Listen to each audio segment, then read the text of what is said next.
होता है, यदि किसी के घर कोई मर जाता है या कोई एक्सीडेंट हो जाता है या तत्काल किसी की घटना घटित हो जाती है, तो वो लोग भी इसी कंडीशन में चले जाते हैं। वो लोग भी कभी इतना तनाव हो जाता है, इतना डिप्रेशन हो जाता है कि उस समस्या से वो निकल नहीं पाते हैं। हमारे पास अभी स्वास्थ्य से संबंधित अभी करीब 5-7 क्वेश्चन हैं, हमारे पास प्रश्न आते रहते हैं, ठीक है। तो अभी 5-7 कुछ प्रश्न है स्वास्थ्य से संबंधित, एक और प्रश्न है इससे रिलेटेड ही प्रश्न है, ठीक है। 1 मिनट लगेगा, मुझे देखना पड़ेगा।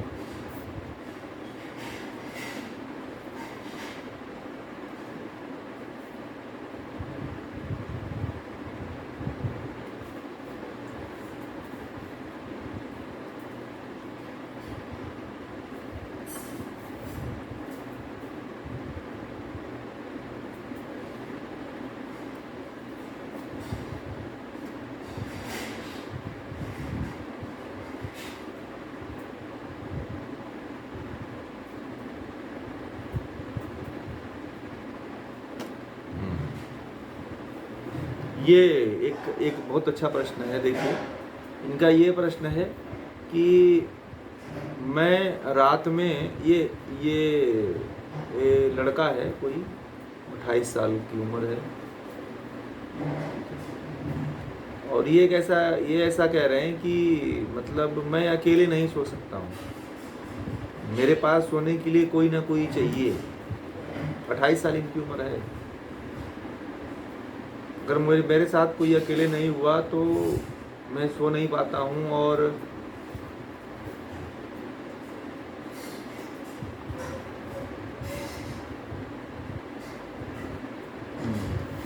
देखिए, मूल समस्या यही है, यदि अकेलापन है, अकेले में सो नहीं पाते, इनके पास कोई सोने के लिए चाहिए। तो इन्होंने ये भी लिखा है कि हमारी माँ, इनकी माँ मर गई है, कुछ साल तक इनकी माँ इनके पास सोती थी, घर का और कोई सदस्य नहीं सोता है। इन्होंने ये भी कहा है कि मेरी माँ मर गई है तो मैं और अकेला हो गया हूँ, और मेरी माँ रहती थी तो मुझे देखभाल करती थी और वही मेरे पास होती थी, ठीक है। तो अब ये कह रहे हैं कि अब मैं क्या करूँ। तो एक तो है कि आपकी 28 साल की उम्र हो गई है, तो आप अगर अच्छी कंडीशन में हो तो शादी कर लो, ठीक है। अगर अच्छी कंडीशन में है तो एक तो अकेलापन है ये, और एक तरह से एक बीमारी है ये, अकेले किसी, हाँ भय है, भय वही है, भय है कि अब वो अंधेरे से भी डरते हैं। लिखे हैं कि मुझे अंधेरा भी नहीं पसंद आता है, मैं लाइट बंद करके कभी सो ही नहीं सकता हूँ। उन्होंने ये भी लिखा है कि मैं पानी को देख करके बहुत चिल्लाता हूँ, ठीक है। तो और इनको कहते हैं कि जब तक मेरे पास कोई नहीं सोएगा, ठीक है, जब तक लगेगा नहीं कि मेरे बगल में कोई सोया नहीं है, तब तक मुझे नींद नहीं आती। देखिए, साइकोलॉजी में एक डॉक्टर इलाज करते हैं ये, कि वो लोग क्या करते हैं कि ऐसे ही पुतला बना करके रख देते हैं इलाज ट्रीटमेंट करने के लिए। तो मनोवैज्ञानिक होते हैं, वो घर के किसी सदस्य का पुतला बना करके उसके पास रख देते हैं उसको ठीक करने के लिए। मैं बता रहा हूँ आपको। अब आपका ट्रीटमेंट ऐसे तो होगा नहीं। तो मनोवैज्ञानिक क्या करते हैं कि जब इस तरह की समस्या किसी के पास आती है, तो वो लोग घर के सदस्य का एक पुतला बना करके, या और देखिए आजकल घरों में जो रिवाज चल गया है ना, टेडी बियर लेके सोने का, देखा है ना आप लोगों को, समझा उसका मतलब क्या होता है? ये रोगियों के लिए ही है, ये प्रचलित रोगी हैं, ये बिना टेडी बियर के सोते ही नहीं। अब बड़े बड़े टेडी बियर लेके सोते हैं। बात समझ में आ गया? ये एक बीमारी है। मत चलो, मैंने तो वो हो तो रोगी है, परंतु जो स्वस्थ है मैं उनकी बात कर दिया। टेडी बियर हमारे जैसे कल्चर नहीं है। ये कहाँ का कल्चर है? चाइना में ज़्यादा प्रचलित है ये, ठीक है। और टेडी बियर जो है ज़्यादा चाइना से हमारे देश में आ गया है। तो डॉक्टर क्या करते हैं, जब इस तरह की कंडीशन आती है तो उस घर के किसी सदस्य का, जैसे उसकी माँ उसके साथ रहती थी तो माँ का लगा देते हैं, क्योंकि उस कंडीशन में तो उसकी कोई शादी भी नहीं करेगा उससे, लड़की भाग जाएगी दूसरे दिन। ठीक है, वही लड़की उस कंडीशन में शादी नहीं करने वाली है कि चलो हम इसकी शादी कर लें इससे, क्योंकि आजकल की लड़की कोई ऐसे रिस्क नहीं लेना चाहती है इस तरह का। ठीक है, तो तो डॉक्टर क्या करते हैं कि हॉस्पिटल में जब रखते हैं तो ऐसे ही टेडी बियर का उपयोग करके वहाँ उसके बगल में रख देते हैं। एक बहुत बड़ा शोध हुआ था, बहुत दिन पहले मैंने भी पढ़ा था उसको। तो एक व्यक्ति था कहीं का, किसी स्वीडन का कि पता नहीं कहाँ का था, तो उसको भी बिना किसी के साथ न सोने की आदत थी। वो बिना किसी के साथ रहे हुए, पकड़े हुए उसको नींद नहीं आती थी। ठीक है, तो डॉक्टरों ने हॉस्पिटल में उसके घर वालों ने भर्ती कराया कि भैया कब तक इसके साथ कोई रहेगा। ठीक है, तो वहाँ पे क्या किया गया कि उसको मतलब ये टेडी बियर रखा गया उसके पास में। अब धीरे धीरे डॉक्टरों ने क्या किया कि पहले बड़ा टेडी बियर रखा, फिर छोटा टेडी बियर रखा, ठीक है, फिर और छोटा कर दिया। मिस्टर बीन को देखते हैं आप लोग? मिस्टर बीन जो है बड़े फेमस हैं, कॉमेडियन हैं, और उनकी वीडियो पूरे विश्व में बड़े ही प्रचलित कॉमेडियन हैं वो। और देखना, वो एक टेडी बियर लेके रहते हैं, हमेशा अपने साथ में रखते हैं, पॉकेट में रखा करते हैं वो। देखा है आप लोगों ने? हैं? देखिएगा मिस्टर बीन। मिस्टर बीन जो है बड़े ही मतलब जैसे कि वो एक था चैपलिन, क्या नाम था उसका, जो वो भी एक बहुत देखते हैं आप लोग, हाँ चार्ली चैपलिन। अब उसके बाद मिस्टर बीन का नंबर आता है। ठीक है, ये दुनिया के ऐसे कॉमेडियन हैं, जो ऐसे नमूने हैं, जो राहुल गांधी को और उनके जगह खड़ा कर दो तो फिर वो दोनों क्या हो जाते हैं, दोनों बराबर हो जाते हैं। ठीक है, ठीक है, तो उसी तरह का वो लोग ट्रीटमेंट करते हैं। वो क्या करते हैं कि फिर वो लोग छोटा करते चले जाते हैं। तो इस तरह से उस रोगी को इस कंडीशन में ला देते हैं कि अब आपको मैं ये पूरा इलाज बता रहा हूँ। ये जो भी ये वीडियो सुनेंगे, बाद में सुनेंगे, अभी सुनेंगे, और आप लोग भी अगर आप लोग इसको जानना चाहते हैं, अगर प्रयोग करना चाहते हैं तो कर सकते हैं। बहुत सफल प्रयोग है ये। तो जो व्यक्ति नहीं सो पाता है उसके सामने एक बड़ा रखिए, फिर छोटा करते चले जाइए। एक समय ऐसा आता है व्यक्ति कि एक छोटे से डॉल को पकड़ करके भी, हाथ में रख करके भी सोने लगता है। ठीक है, तो उसी कंडीशन ये हो जाती है। तो इस तरह की कंडीशन से आप बचने के लिए आप जो है इस तरह की का प्रयोग कर सकते हो। ये तो मैंने पश्चिमी प्रयोग बताया, और भारतीय प्रयोग क्या हो सकता है, जो भारत के लोग क्या करते हैं। ये तो मैंने पश्चिम के लोग इस तरह का प्रयोग करते हैं। अगर कोई रोगी इस तरह का हो जाता है तो उसको ठीक करने के लिए इस तरह का कार्य करते हैं। परंतु यदि कोई भारत में ऐसा हो जाता है तो क्या करते हैं, बताइए, किसी को पता है?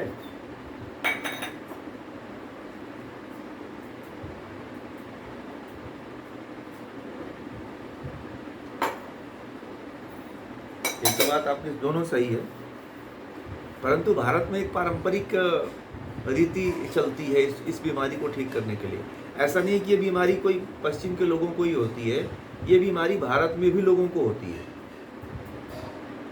ठीक है, ये बीमारी भारत में भी होती है। तो भारत के लोग क्या करते हैं इसको ठीक करने के लिए?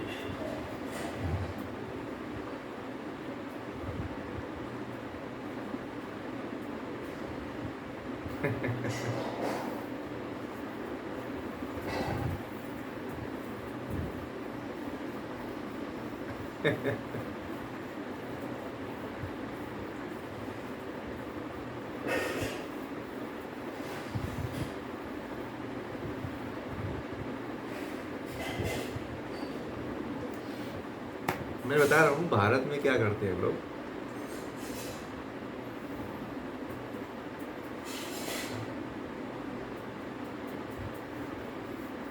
हाँ, भारत में भारत में क्या करते हैं लोग, ओझा के पास जाते हैं, तांत्रिक के पास जाते हैं और कुछ नहीं करते हैं, वो राख खा लेते हैं और ठीक हो जाते हैं, उनका भूत भाग जाता है।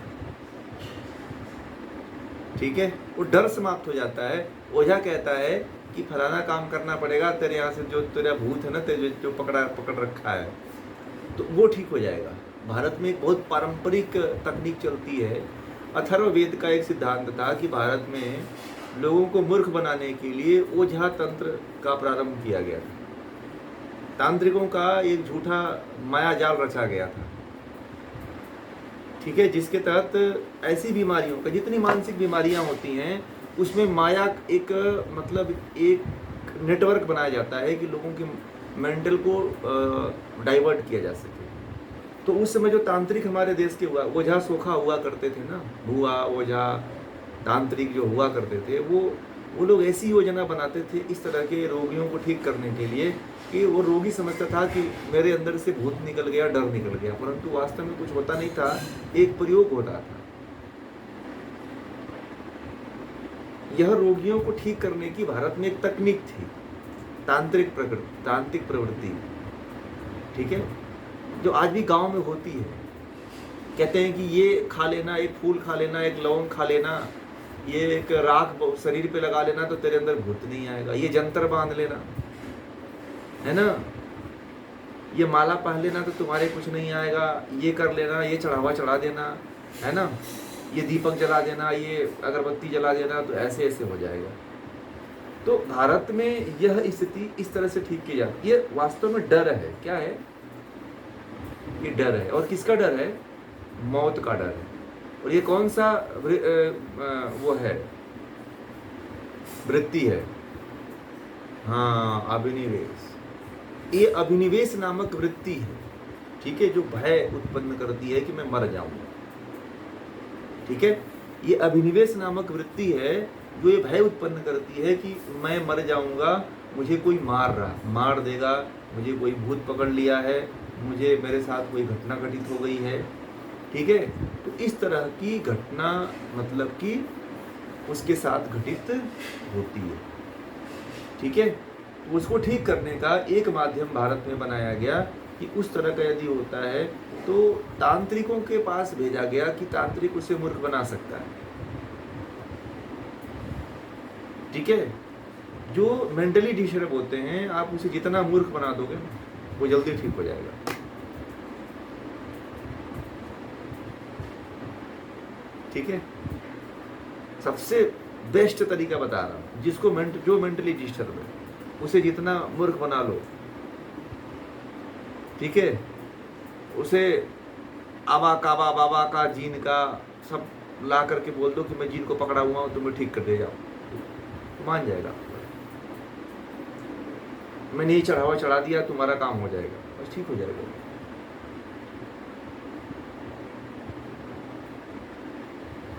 ठीक है, हैनीमैन थे ना, हैनीमैन जब उनके पास लोग जाते थे दवा कराने के लिए तो वो भी कभी कभी साइकोलॉजिकल प्रयोग करते थे। तो वो अपने जीवनी में लिखा हुआ है हैनीमैन कि मैं क्या करता था कि जब मेरे पास कोई रोगी आता था तो मैं चीनी की गोलियां दे देता था, मानसिक रोगी आते थे। ठीक है, और मैं कहता था कि इसे इतने इतने टाइम खा लेना, कल ठीक हो जाएगा, और होता उसको कुछ नहीं बीमारी था, और वो मान लेता था कि इस दवा से मेरा, आकर दूसरे दिन कहता था कि मैं ठीक हो गया। और हैनीमैन ऐसा कहते हैं कि होम्योपैथ में मैंने बहुत से हजारों बार जो है केवल चीनी खिलाया है। क्या खिलाया है? रोगियों को ठीक करने के लिए केवल मैंने चीनी खिलाया है, और चीनी खिला करके मैंने ठीक किया।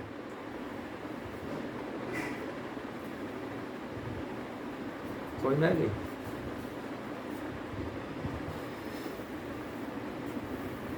बस भय से डाइवर्ट, मैंने कहा ना कि जो भय से ज्यादा ग्रसित हो उसे डाइवर्ट करो, मूर्ख बनाओ उसे। मूर्ख कौन सा मूर्ख बनाना है? उसको ठगो मत। मूर्ख का मतलब ये नहीं कि उसके साथ ज्यादती कर दो, उसके साथ शोषण कर दो, ऐसा नहीं। मूर्ख का मतलब उसे डाइवर्ट कर दो बस। हाँ, श्रद्धा, उसको बोल दो कि फलाना जगह का बाबा है वो देवता हैं और वो तुमको ठीक कर दिए। ठीक है, ये भारत में ये रोगियों को ठीक करने के लिए परंपरा शुरू की गई थी, परंतु लोगों ने इसे धंधा बना लिया।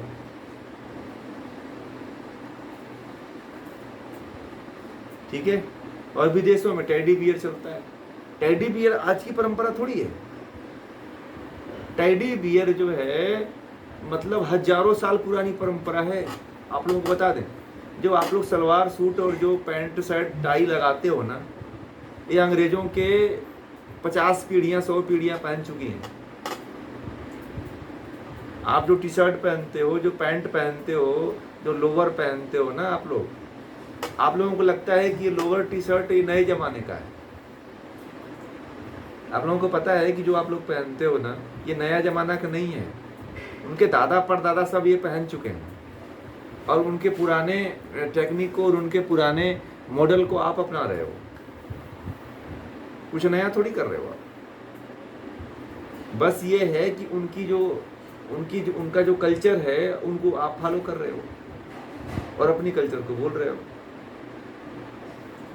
फर्क बस इतना है, और बहुत ज्यादा कोई फर्क नहीं।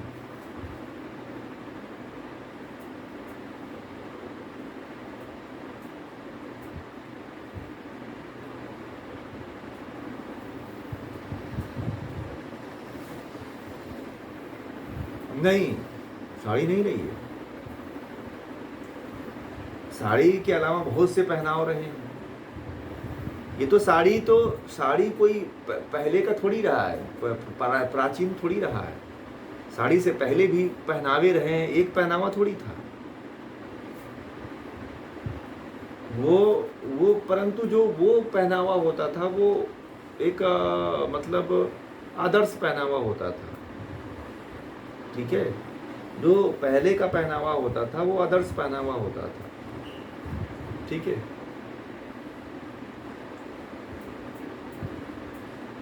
ये तो बाद में बीच में जैसी परिस्थितियां, जैसे आक्रमण हुए, जिस तरह के लोग आए, जिस तरह के परिवेश बदला, जिस तरह की समस्याएं आई, उस तरह से बदलता चला गया। ठीक है ना। तो हर स्टेट के साथ जलवायु पे निर्धारित कपड़े हैं।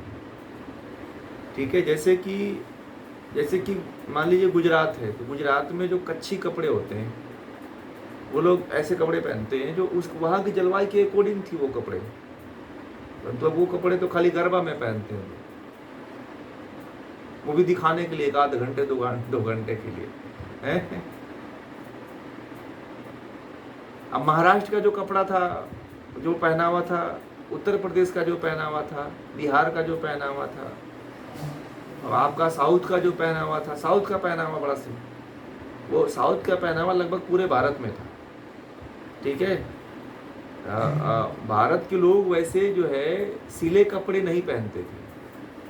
ठीक है, भारत की स्त्रियां भी सिले कपड़े नहीं पहनती थी, और कपड़े इतने लंबे हुआ करते थे कि कभी कपड़े को ऐसे पहना जाता था कि कपड़े में कभी कोई अंग प्रदर्शित ही नहीं होता था। ठीक है, और बिना सिले कपड़े स्त्रियां भी पहन लेती थी पूरा, और पुरुष भी पहन लेते थे। बड़े मजे की बात बता दूं आपको,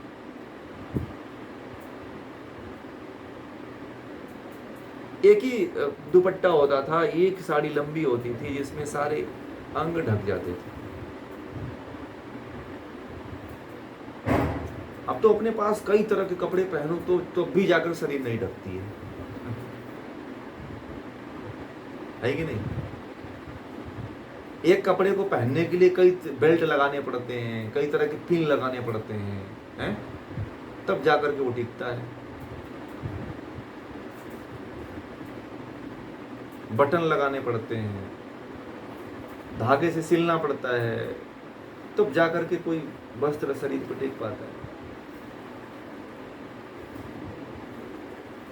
लॉर्ड मैकाले लिखता है कि भारत एक ऐसा देश था जहाँ पे ऐसी साड़ियाँ बनती थी कि अगर हाथ की जो रिंग होती है ना, उस रिंग से निकाल दो तो साड़ी निकल जाती थी। 30 फुट 40 फुट 50 फुट लंबी साड़ी निकल जाती थी। मतलब समझो कि कितना बड़ा टेक्नोलॉजी रहा होगा। ठीक है,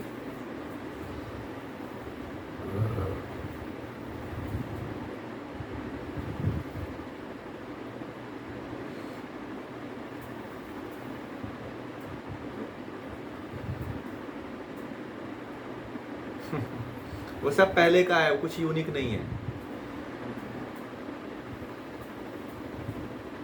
पहले के लोग जो है सिर पे मुकुट धारण करते थे, सिर पे पगड़ी धारण करते थे। सिर पे मुकुट पगड़ी धारण जरूर करना चाहिए। हाँ, जो आपके वेव्स बिखर रहे हैं ना, उसको कॉन्सेंट्रेट करने के लिए, उनको रोकने के लिए जो है पगड़ी बांधा जाता था, मुकुट धारण किया जाता था। बहुत भटके हुए, ठीक है। तो ये काम किया जाता था, पगड़ी बांध कर। सरदार लोग देखो पगड़ी बांधते हैं आज भी।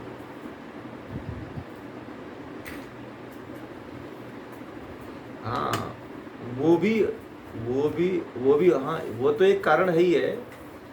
परंतु जो साधनात्मक दृष्टि से जो लोग हैं, जो मानसिक रूप से अपने आप को ठीक करना चाहते हैं, वो तो बहुत अच्छा आपने बताया कि धूप से बचाव के लिए पगड़ी या बाल रखे जाते, जटाएं रखी जाती थी। महिलाएं बाल क्यों रखती हैं, आप ही बताइए। और पुरुष को कटवा लेना चाहिए। पहले पुरुष और स्त्री दोनों बाल रखते थे, ठीक है। ये कब से हुआ है पता है? बाल कटना कब से हुआ है?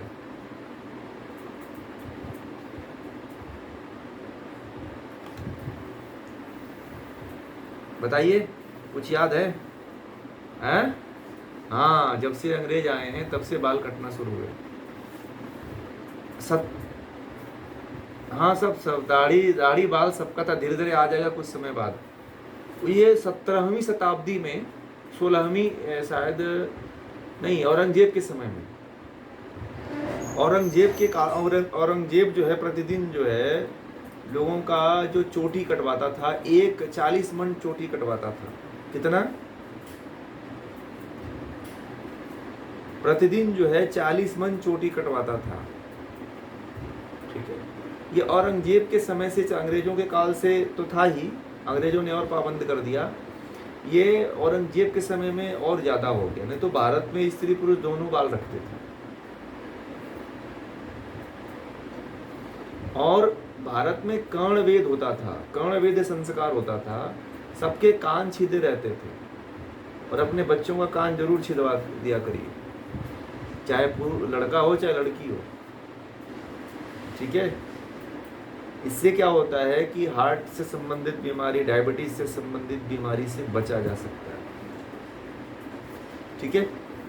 इसलिए 16 संस्कारों में एक संस्कार होता था कर्णवेद, ठीक है। देखिए, उस समय आपने सुना होगा कि कर्ण जो है कुंडल पहनता था कानों में, केवल स्त्री थोड़ी पहनती थी। स्त्रियों को ही सब श्रृंगार दे दिया गया, अपने मजे लो। पुरुष भी सब करते थे। भगवान श्री कृष्ण भी बाल रखते। भगवान राम और भगवान श्री कृष्ण का फोटो देखो आप, भगवान शिव का देखो, उनका तो सबसे बड़ा बाल है, जटा है उनके पास है। जटे में गंगा को बांध रखा है उन्होंने, है। तो ये इसलिए रखा जाता था कि एक तो जंगलों में तप किया करते थे ऋषि मुनि मुकुट नहीं पहनते थे, जटा रखते थे। और जटा इसलिए रखते थे कि जटा रखना कोई बुरी बात थोड़ी है। लोग जटा झूठ बोलते हैं, बड़ा जटा रखना कोई बुरी बात थोड़ी है।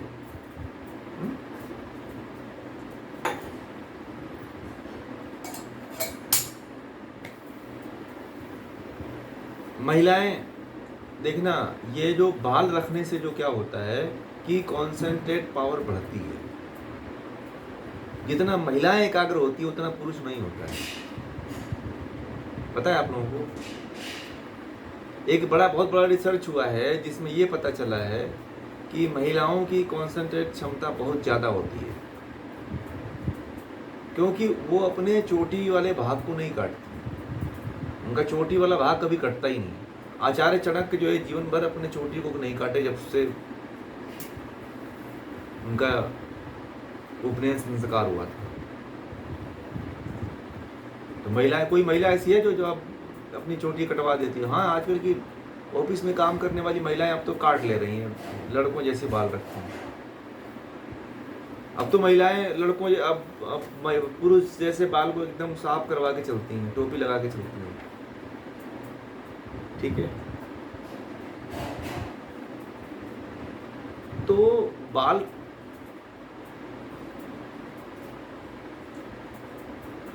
महिलाएं टोपी लगाना मना नहीं था। अब टोपी तो ये तो टोपी हमारे देसी कल्चर है ही नहीं, ये तो अंग्रेजों ने लेकर आए हैट हॉट, है ना, ये सब वही लेकर के आए।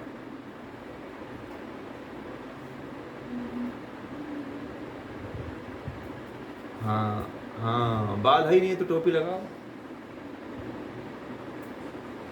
उससे बढ़िया पगड़ी बांधो आप, उससे बढ़िया है सिर पे गमछा रखो आप, तौलिया रखो आप।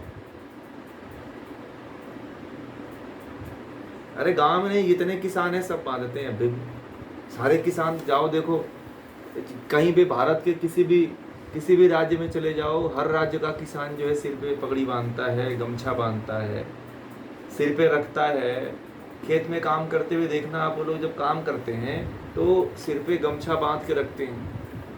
ठीक है, सिर पे गमछा रख के करते हैं काम, तौलियां रख के काम करते हैं। ठीक है, तो ये भी एक बहुत बड़ा कारण है।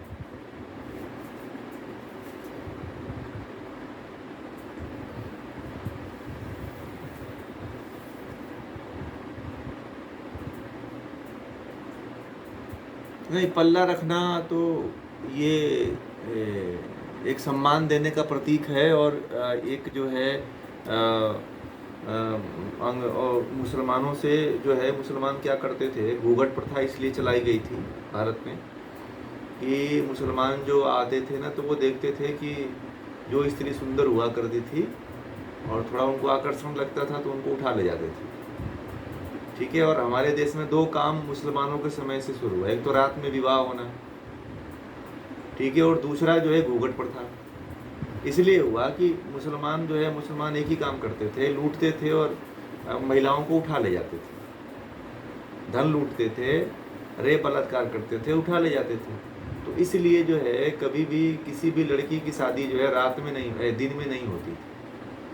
नहीं तो भारत में लोगों की शादी हमेशा सूर्य की उपस्थिति में शादी होती थी, चंद्रमा की उपस्थिति में भारत में शादी कभी नहीं होती थी। ठीक है,